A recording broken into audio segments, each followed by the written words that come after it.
his life, and you'll hear that today in his video.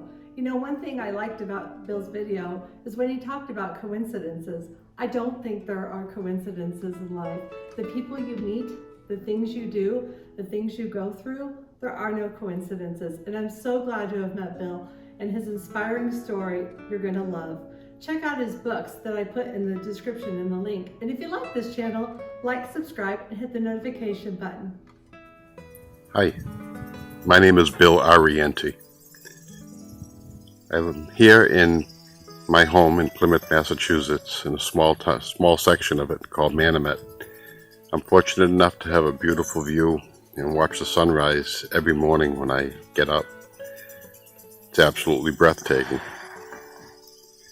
I'm making this video because I want to help somebody. I want to help people who feel that they're in a very tough situation, they have no way out, that the world's kind of left them. It doesn't have to be that way. Let me tell you a little bit about myself. I was a firefighter in Quincy, Massachusetts for 32 years.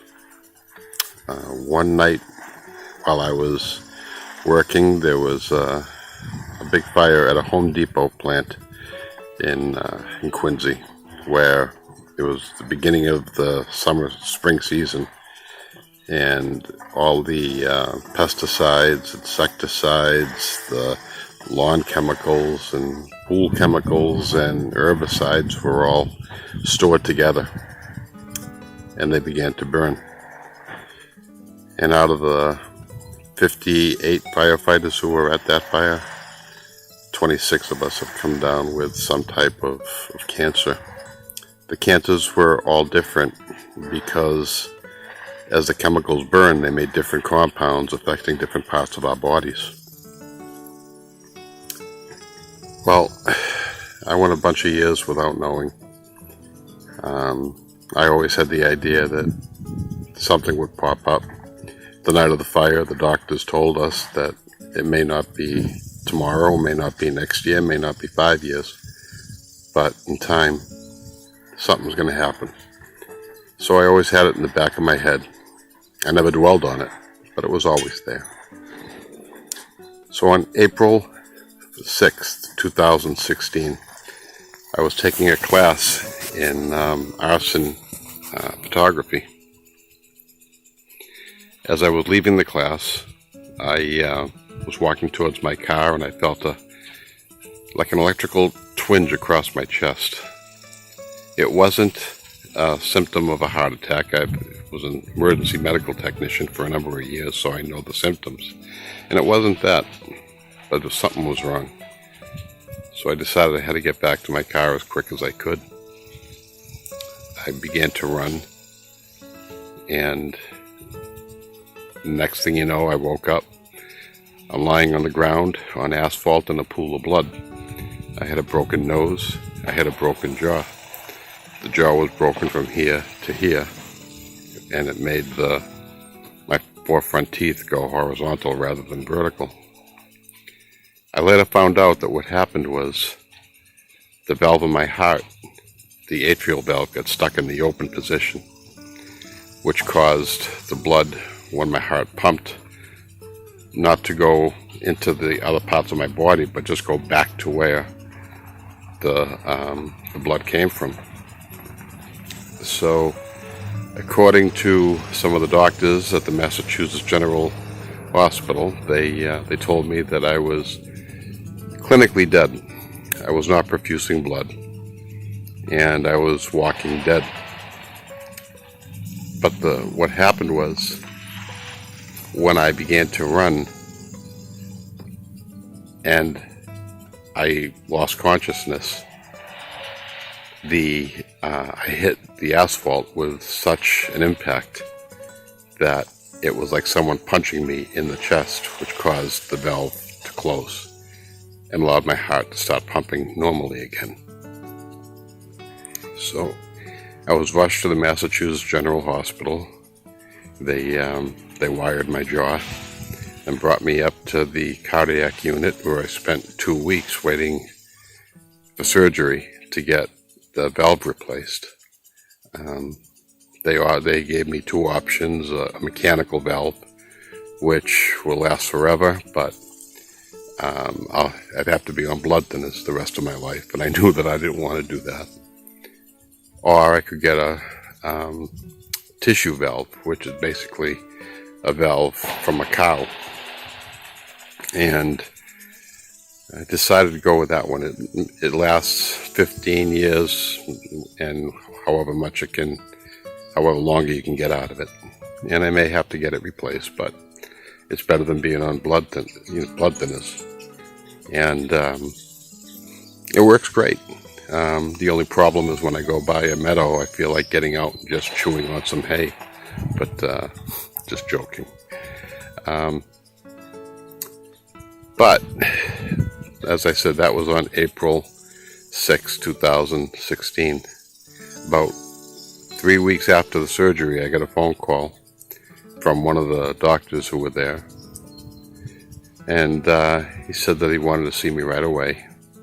I went in and they sat me down. They said they sent my valve to pathology, who found something wrong, and they sent it to the Mayo Clinic. The Mayo Clinic came back and said that I had this disease called amyloidosis and multiple myeloma. They said that if in the event I'm symptomatic with the amyloidosis, that I would have 6 months to live. I'm sorry, 2 years to live. And that I needed to get these tests done right away. And they said the multiple myeloma was also dangerous, but they were more concerned with the amyloidosis. What the amyloidosis is a disease that affects the heart, causes the heart walls to get thicker and thicker, causing less and less blood to be transmitted throughout your body.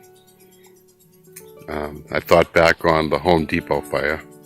I remember the doctor in the emergency room telling us it may not be tomorrow, it may not be a year or 5 years from now, but you're probably all going to have something pretty bad happen. Out of the 50, I believe 58 firefighters, 26 of us have now come down with some type of cancer. So anyway, when the doctor gave me the news, I looked up and he told me that, basically if I'm symptomatic, you got 2 years. And I said, well, looks like I'll lose some weight. The doctor said, I just told you that you have a terminal cancer. I said, do you want me to kick the walls? You want me to, punch the door? You want me to sit here and cry? I'm still going to have it. And he started laughing. He says, I've been doing this a long time, and I never once heard anyone respond like this. He says, if anyone's going to beat this, it's going to be you. So they did some more tests, and they found out that I was 6 months shy of being symptomatic. If this has happened 6 months later, I probably wouldn't be talking to you right now. So anyway, the doctor said, well, we have a couple of things that we can try. The first we want to try is this chemotherapy. And having had cancer in my family, having been someone who worked with cancer patients for a long time, I know the effects chemotherapy can have. He told me what the effects could be. They could be nausea, they could be sores in the mouth, they could be loss of appetite, all of those things. But I said, well, let's give it a shot and see what happens. So I took the chemotherapy. The first 6 months were once a week, an intravenous with a little bag of death attached to it that kills everything in your body. And as it went on, my numbers began to come down to a point where they were in a reasonable range. So the chemo worked, but I didn't get any of the side effects that everyone else seemed to have to suffer through. And it was funny because Even when I fell and I broke my nose and broke my jaw, when I woke up, I had no pain there either. So I'm a very fortunate person. I continue to go through chemotherapy. I have it once a week, every other week. Once every other week. It's a shot into my stomach, subcutaneously, and it makes me tired for a couple of days. But considering that's all I have to pay for this, to be able to live a great life, I'm the luckiest guy in the world, 3 times over. I should have been dead that night. I should have been dead 2 years later, and I could be suffering some major, major side effects. But I'm not. The doctor told me I had an angel sitting on my shoulder, and I truly believe that he's right. And it's given me a different insight to life. And, I've been able to write 2 books. The first book is about, as I was a firefighter for 32 years, I was a union president for a number of years, and I was able to meet up with people who, around Christmas time, had nothing and needed something to help their families, or to help themselves. And they showed me how the smallest act of kindness on one's part could change the world for another. And I truly believe that to this day. I wrote a book about it, how small acts of kindness actually change people's lives.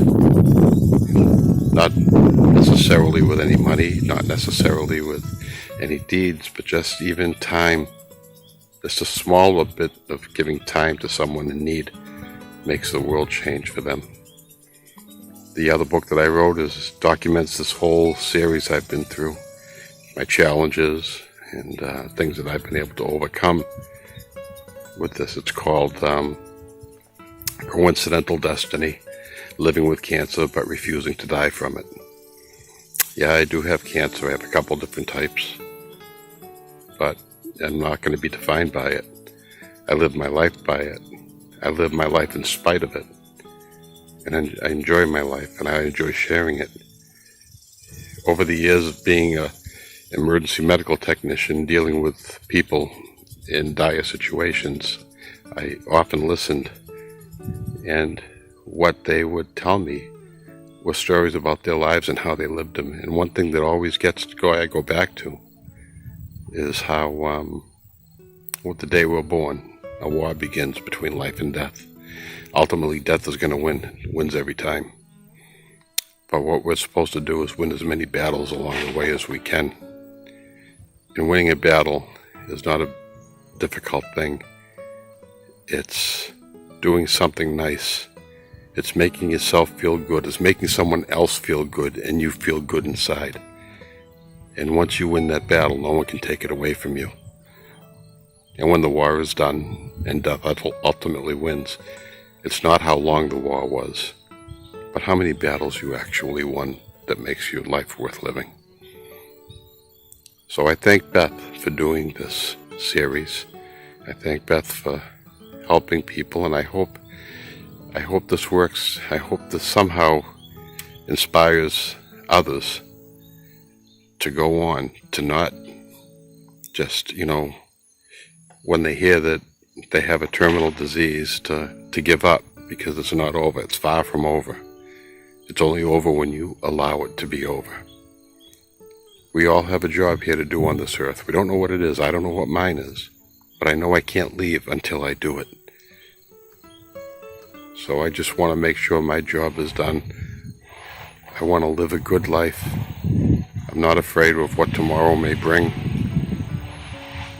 And I just want to make sure that somehow I impact this earth in a good way, in a positive way. And I think if we all just did that, just try to impact this earth, this world, in a positive way before we go, we'll make this world a much better place for all of us. Again, I thank you, Beth. I hope that someone listening to this takes it to heart, and your life is better because of it. Have a wonderful day. Enjoy everything you can. Make someone smile, because it comes back tenfold.